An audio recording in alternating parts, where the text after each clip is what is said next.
Have you ever just stared at a chart that's packed with numbers and bars and felt completely lost?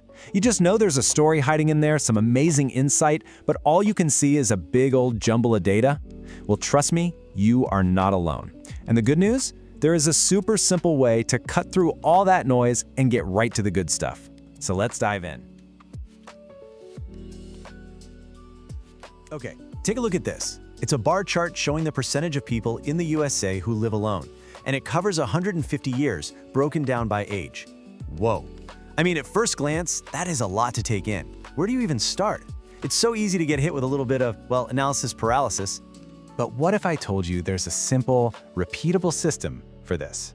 A system that turns all this chaos into a story that's actually clear and really compelling. A little secret weapon that lets you confidently decode any chart you come across.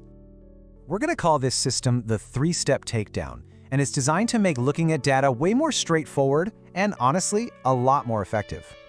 It really just breaks down into 3 easy parts. First up, step 1 is understand. Before you even get into the weeds, you just got to get your bearings. What's the title say? What are the axes showing you? What are the units? This is your foundation. Second, you analyze. Now this is the fun part. You start looking for patterns, you go on a little treasure hunt. What's the main story? Are things going up, down, sideways? What are the highest highs and the lowest lows? And third, you structure. Once you've got your key insights, you need a plan. You've got to organize them into a simple narrative, a beginning, a middle, and an end.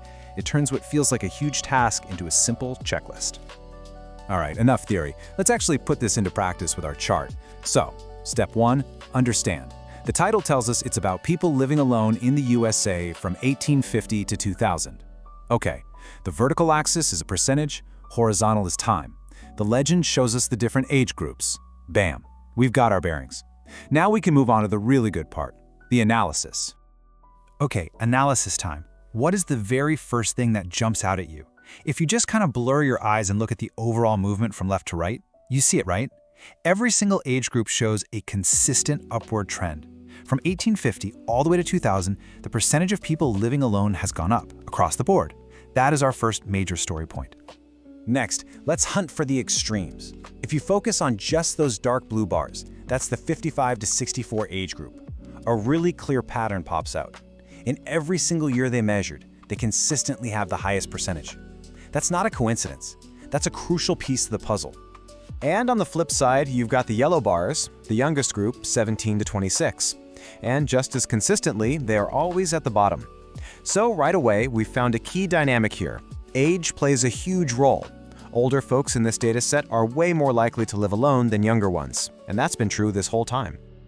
So the last piece of our analysis puzzle is, when did the biggest change happen? If you compare the growth between each of those time periods, that leap from 1950 to 2000 is by far the most dramatic. That tells us something really important. The second half of the 20th century was a massive turning point for solo living in the US. So, we've done our homework, we analyzed the data, we've found our key insights. But how do we actually talk about them in a way that sounds smart and clear?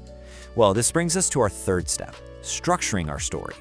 And to do that right, you need the right words. This, my friends, is where language becomes your superpower.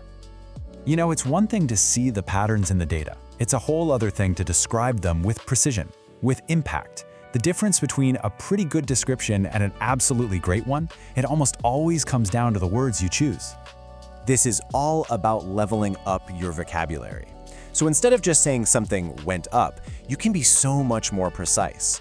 Did it just increase? Or if the change was really big, did it surge? Or maybe even soar? Was the change kind of small? Or was it dramatic or substantial? Using these words takes your analysis from just a simple observation to some seriously sophisticated commentary. Just look at the difference here. Went up a lot is, well, it's not wrong, but experienced the most substantial surge. Now that is powerful. It sounds more academic, it's way more precise, and it just paints a much clearer picture of what was actually going on. All right, we've got our analytical points locked and loaded. We've got our powerful vocabulary ready to go. Now it's time to put it all together and build the final story. This is really the key takeaway from all of this. It's like a magic formula. When you combine that clear analytical framework with precise, powerful language, you can confidently tell the story that's hidden inside any dataset. Just listen to how this sounds when you put it all together. This sentence uses amazing vocabulary like striking transformation and substantial surge. And look, it also includes specific data, pointing out it was nearly doubling from 9% to 17%. That, right there, is what a strong, data-driven story looks like. So, the next time you're faced with a chart that looks a little intimidating, just remember the 3 steps: understand, analyze, and structure. Arm yourself with some precise language, and you'll find that every single dataset out there has a story to tell. And now you know exactly how to find it and how to share it.